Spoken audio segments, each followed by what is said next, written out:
Tripuris know what Tripuri identity is all about. Can an Assamese tell me today what an Assamese identity is? I mean, Sanjoy Hazarika has written an entire book talking about the fluid nature of Assamese identity. Who is it that one is fighting for? What is that son of the soil thing? Right. As an Assamese, one would want an answer, and as an Indian, I would also want an answer. Pradyut, I have to go to the Hinduism that the RSS and company and BJP wow. is trying to peddle in Northeast. Our Hinduism is much different. Our Hindutva was molded. Yes. Our Hindutva was molded. Okay. I want to tell you this. Our Hindutva was molded by Mahapurush Shankardev, a social reformer. Our Hindutva was, I'll say one thing, our Hindutva is egalitarian, liberal, and accommodative.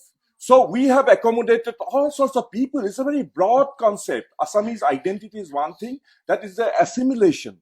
But we want our identity to be held aloft all the time, because now there is a threat perception.